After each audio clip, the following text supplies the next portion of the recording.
since we're going to have a lunch too. So this talk that I'm going to give is called Media Making as Public Sociology. And this is a talk that's very different from the talk that I usually give, the talk that I've given a couple hundred times, I think. And you can actually just watch that talk on YouTube or somewhere else. For a change, I'm going to talk without a slideshow, which is really exciting.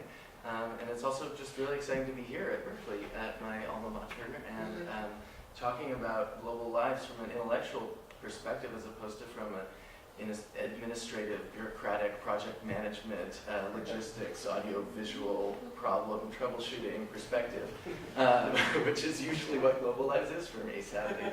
But I have to just really thank Laura quickly for suggesting this idea and making the introduction to Anthony, who I guess is organizing our lunch. But this is so exciting to have this conversation and to have all these people in the room here who made the videos. And I just want to preface everything I'm saying with the fact that, I'm just one person involved in the Global Lives Collective, and the Global Lives Project wouldn't exist without all of these other people. And the sort of underlying question that keeps coming up here, what is Global Lives? What is the intention? What's behind it? It's not a question I can answer because I don't believe in an idea of this project as having a single author, or because it couldn't have had a single author. It just wouldn't have happened. I could not have made it myself. And so my intention is just my intention. So if you want to know what's behind it, you should ask the other 649 people or so. So is this sociology is a question that keeps coming back to me. And I have a master's degree in sociology that I did at the University of Sao Paulo in Brazil. And in many ways, Global Lives came not out of a desire for me to produce sociological work, but actually out of a desire to do something totally different, a side project. And in many moments, I'm sure Jason Price can identify, out of desire to procrastinate on writing my master's thesis. It was a lot more exciting to talk to people like Oka in Indonesia, or to talk to Dan about how to produce another shoot, or how, talking to these people on the other side of the world was much more fun than writing, sitting alone, this thing. But in the end, I kept going to these meetings with my advisor, talking about my thesis, which had nothing to do with Global Lives, and sort of always afraid to tell my advisor that I was actually spending more of my time on Global Lives than on my master's thesis. And I finally sort of came clean about it after I finished my thesis. But so this question of is it sociology is a really hard one. And I think that I've been thinking about this a lot for the last couple months and preparing for this talk. And I think that, to me, a place to start to answer this question of is it sociology is with a different question, which is the question of is it art? And that's something that also gets asked of me a lot, because this is a project that exists in a very sort of transdisciplinary space. To me, Barbara Kruger is an artistic inspiration. I don't know how many people are familiar with her work. Large black and white photos with provocative statements on white lettering on red background, saying, she had a great one that I love with a picture of a maid or a janitor in a building, and it says, the world is a very big place and somebody has to clean it. And she did this as a billboard in New York. I mean, her work is so provocative. And then I think of, Jennifer and Kevin McCoy, who produced a piece called Starsky and Hutch, Every Scene, Every Episode. And it's one of the most interesting pieces of database art. And they cataloged every scene, every episode of Starsky and Hutch into things like car chase. They took every car chase, put it into a disc, and then they took every fight scene, and then they took every quarrel between a couple and put those each onto a different CD, and this is now housed in the Metropolitan Museum of Art in New York, and there are 5 copies, and it's just an exhibit with 50 VCDs that you can just put into a player, and it's interactive. And then there's Andy Warhol, who filmed people sleeping. So, everyone asks, you've really filmed people sleeping? I'm like, yeah, it's art, right? Warhol did it, so we can do that. But I think that to me, there are other inspirations that are from the artistic world that made a mark on me. The Art Mark Collective, who later became the Yes Men, they're artists. What they do is art, and I think that's really interesting to me because it's a collaboration. It's a lot of people in a lot of countries, and they're really pushing the limits of what we understand as performance art. Not only because it's politically provocative and subversive, but also just because they're using lots of new media and interesting techniques. Then there are these other artists that are very philosophical, like Michael Graves using architecture as a platform to make an artistic and even a philosophical statement. So, all of these examples to me are what make me believe and understand what I do with Global Lives as art. I think that you can make a pretty clear case. And what was brought up to me recently by a friend of mine who's just finishing a PhD in art history is that if you go back and you ask, what is the very first form of art? Anyone? She told me that this is what they teach in art history PhD programs. The first art is the portrait. That's what it is. A guy standing in a cave tracing his shadow, or a woman standing in a cave tracing her shadow. That's where this all goes back to. And I think that, this is the portrait. This is a multimedia 24-hour version of this very primordial art form. So that brings me back to this other question of, if this is art, if we can fit into that framework, is it sociology? Is it something that I could convince my advisor was worthy of turning in as a master's project or as a PhD project? And I found myself in a strange position as I just finished my master's thesis in Brazil. I started looking into PhD programs in the US, and I came here and I met with Michael Burawoy. Rebecca probably knows her. Are there any other sociologists here? All right, I'm speaking just to Rebecca in this talk, I guess. Michael Burawoy is a great professor here at Berkeley, and I started telling him about my master's thesis, and which I wrote about the relationships between domestic workers or maids and their employers in Brazil and in the United States.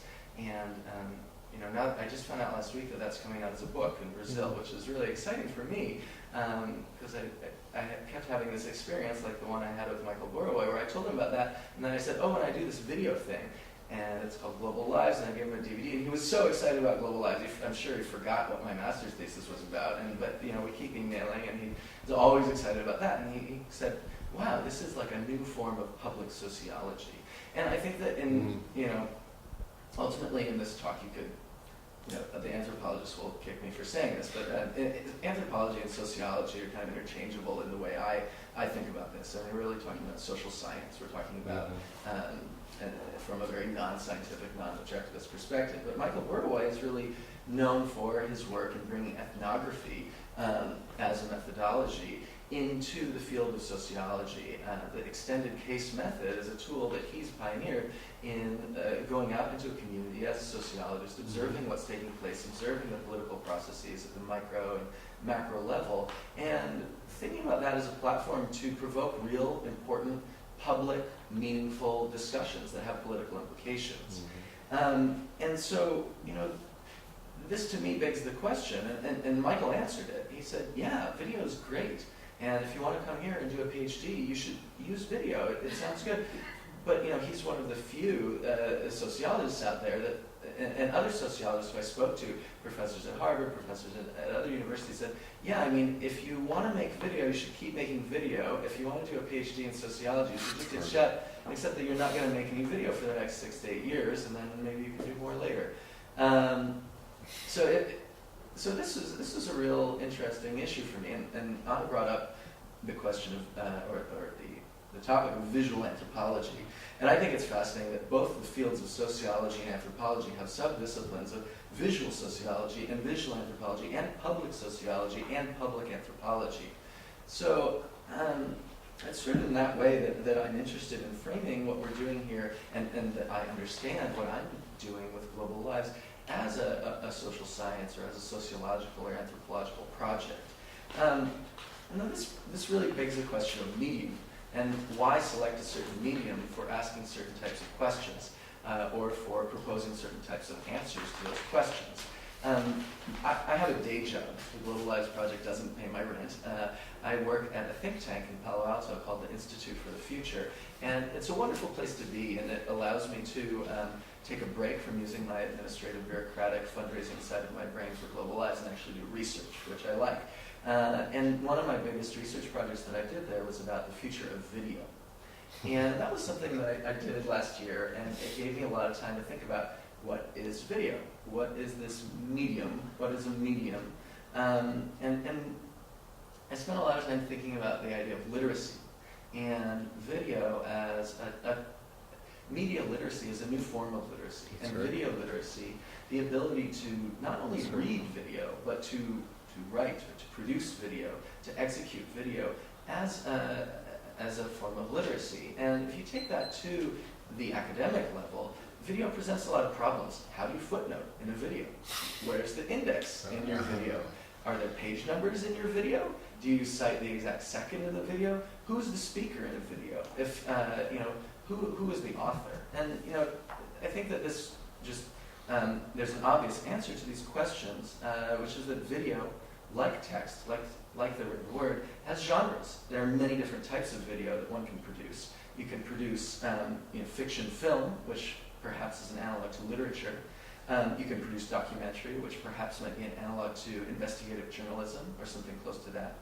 But can sociology have an analog like that? Sociology, which is primarily a textual medium. Sociology, which in my book that's coming out, I would have liked to have 18 color photos in the book, but they have to be black and white for the publisher. So why is it that that's not accepted in sociology? And I think it's just a question of time, ultimately. If you had come to a conference like this at Berkeley 10 years ago or 15 years ago, I would be not the only presenter not using a PowerPoint, but probably we would all not be using PowerPoints and not be showing videos. So I think that things are really moving forward in exciting ways. So I think that when going back to this question of, is it art? Is it sociology or anthropology? You have to go back to this question also of, is it something else, another category that it often gets placed into, which is it activism? And I think a lot of people understand the term activism as having certain connotations, and I know it's a word that's very dangerous to use. It's dangerous to use in the art world in certain situations. It's dangerous to use as a sociologist, to say that you're an activist sociologist, because it implies that maybe you're not objective. Luckily in the art world, you don't have to worry about objectivity. At the same time, I'm in another world, which is a world that's even worse than art, and even worse than sociology, and even worse than activism, which is the world of administering a 501c3 nonprofit organization, which doesn't afford you the ability to do anything unless you raise the money to do it. That's right. This project has only been possible, to a certain extent it was possible without any money for the first year or two when Dan Jones was here. He had a job that Dan produced and directed the first Global Lives shoot with me, and he's sitting right there in San Francisco. And the only way we had the equipment to do the first Global Lives shoot was because Dan worked for a film project that I guess they went bankrupt. They didn't have any money to pay Dan, and they were like, "Can we just give you all this video equipment?" And so Dan had all this video equipment, and we did the first shoot. But after a couple of years of doing this, it became very clearly apparent that money was a necessity to actually make this happen. And I remember at one point, Dan said very clearly to me, like, "This project's awesome. I'll keep giving you advice. I'll keep participating, but like, unless you raise money, you're not going to get anywhere with this." And that was a really important message. And obviously, our funders are here in the audience. Laura is the reason why this is possible, because Laura made that connection between this nonprofit world of administration and grant writing and this theoretical world of producing important knowledge. And I think that for me, this clear differentiation, what it comes down to, for me, in selecting the medium with which I want to communicate future ideas, there's a big problem. You can't do video by yourself. You can sort of do sociology by yourself, and you can sort of do art by yourself, but video takes so much. And even in this world of democratized new media, of little tiny cameras, and everyone's got an editing system on their computer, if you want to present stuff to a large audience, you need a projectionist, you need a sound engineer, you need a real cinematographer, you need people to do the subtitles, you need tons of people.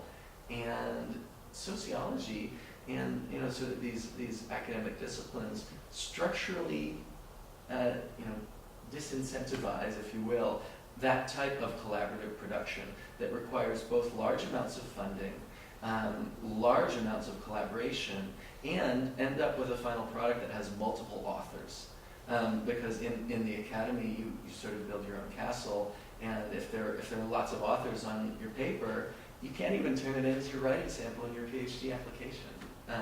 So, all this, I think I've been going in circles a little bit, but I'll just close and saying that to me that the answer to this question, is it art, is it sociology, is it activism, is it a nonprofit? I mean, it is all of these things, and to the extent that I am able to, partially and incompletely and imperfectly understand all of these fields, in which I only have a partial training and understanding, training in and understanding of, I understand this to fit into all of those disciplines because I understand all of those disciplines as affording me and our collective a place in them to produce our work and to show our work.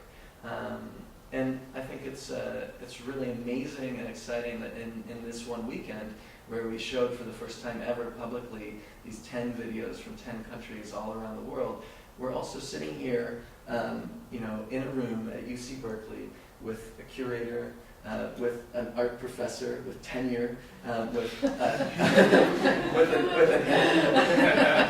an anthropologist who's going to have tenure if he doesn't get distracted by global lives. I can start doing my other work now. With a psychologist, with philosophers, with sociologists, and with linguists, with folklorists. I mean, it's fascinating and amazing and wonderful and an incredible privilege for me to be in this room with this interdisciplinary audience thinking about and talking about this interdisciplinary project. So with that, just thank you very much, everyone. I'll pass the word to Stina.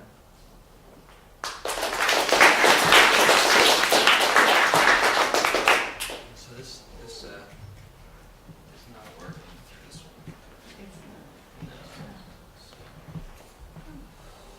Let me make that work.